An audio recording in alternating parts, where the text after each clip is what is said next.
कुछ रिश्ते बहुत मीठे होते हैं, बस बातें कड़वी होती हैं। बहू कहाँ मर गई? अंदर से आवाज आई। जिंदा हूँ माँ जी। तो फिर मेरी चाय क्यों अभी तक नहीं आई? कब से पूजा करके बैठी हूँ। ला रही हूँ माँ जी। बहू चाय के साथ भजिया भी ले आई।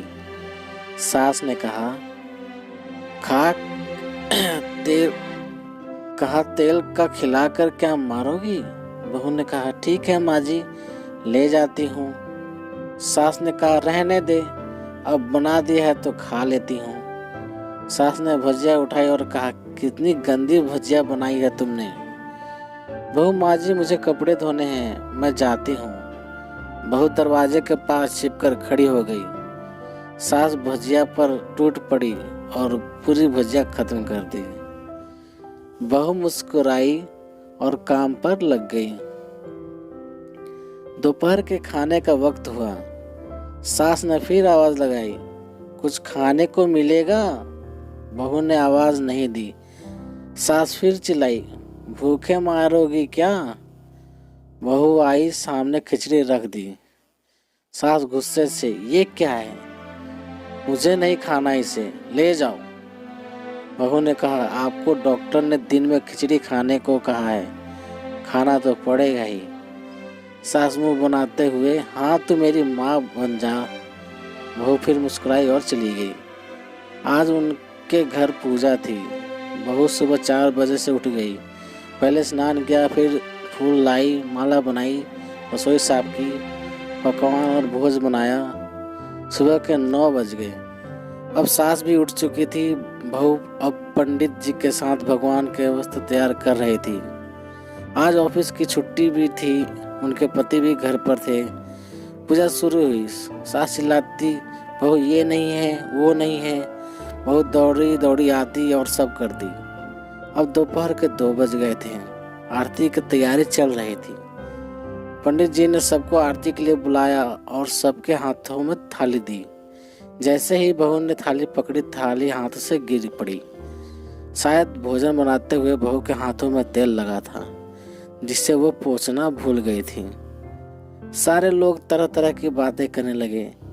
कैसी बहू है, कुछ नहीं आता, एक काम भी ठीक से नहीं कर सकती, ना जाने कैसी बहू उठा लाए, एक आरती की थाली भी संभाल नहीं सकती।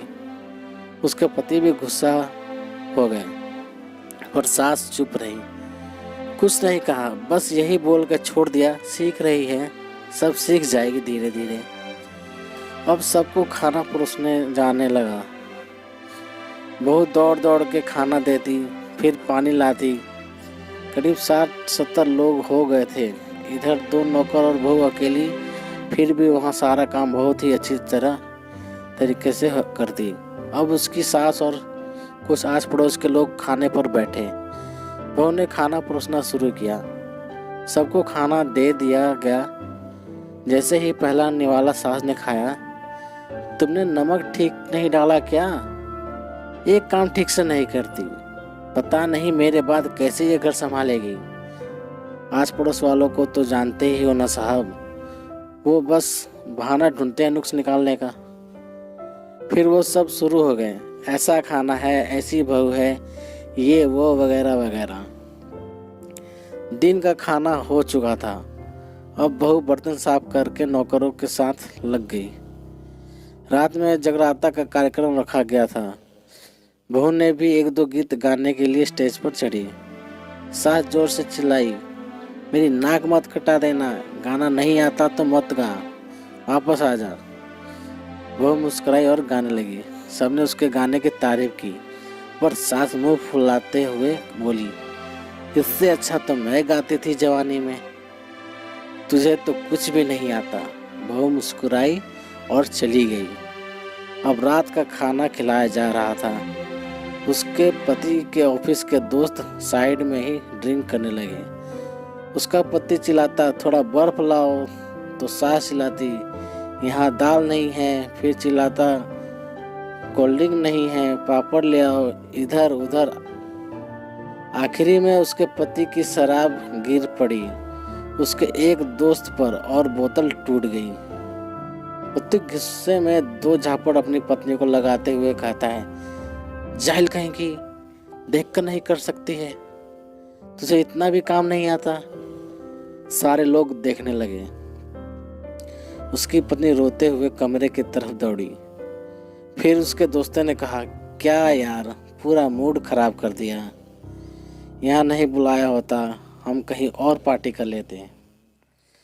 कैसी अनपढ़ गवार बीबी ला रखी है तूने, उसे तो मेहमानों की इज्जत और काम करना तक नहीं आता। तुमने तो हमारी बेइज्जती कर दी। अब आस पड़ोस की औरतों को और बहाना मिल गया था। वो कहने लगी, देखो क्या कर दिया तुम्हारी बहू ने, कोई काम की नहीं। मैं तो कहती हूँ अपने बेटे की दूसरी शादी करा दो, छुटकारा पाओ इस गंवार से।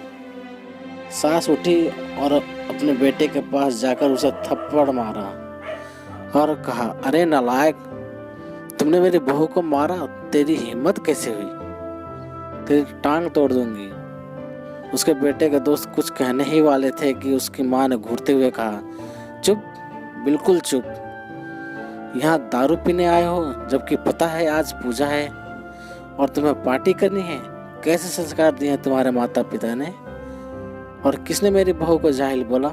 जरा इधर आओ, चप्पल से मारूंगी अगर मेरी बहू को किसी ने एक शब्द कहा तो। ने उस लड़की को बस इसलिए मारा कि तेरी शराब टूट गई।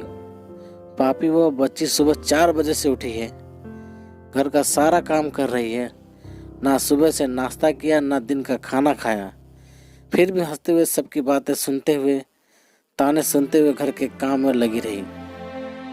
तेरे यार दोस्तों को वो अच्छी नहीं लगी, जूते से मारूंगी तेरे दोस्तों को जो भी कभी उन्होंने ऐसा कहा। उसके यार दोस्त चुपके से खिसक लिए। अब सास बहू के कमरे में गई और बहू का हाथ पकड़कर बाहर लाई। सबके सामने कहने लगी, किसने कहा था मैं अपनी बहू को घर से निकाल के दूसरी बहू ले आना? जरा सामने आओ। कोई सामने नहीं आया। फिर सास ने कहा, तुम जानते भी हो इस लड़की के बारे में, ये मेरी माँ भी है, बेटी भी। माँ इसलिए मुझे गलत काम करने पर डांटती है और बेटी इसलिए कभी कभी मेरे दिल की भावनाएं समझ जाती है। मेरी दिन रात सेवा करती है, मेरे 1000 ताने सुनती है, पर एक शब्द भी गलत नहीं कहती, ना सामने ना पीठ पीछे। और तुम कहते हो दूसरी बहू ले आऊं? याद है ना छुटकी की दादी, अपनी बहू की करतूत? सास ने गुस्से से पड़ोस की महिला को कहा, अभी पिछले हफ्ते ही तुम्हें मियाँ बीबी भूखे छोड़ घूमने चले गए थे।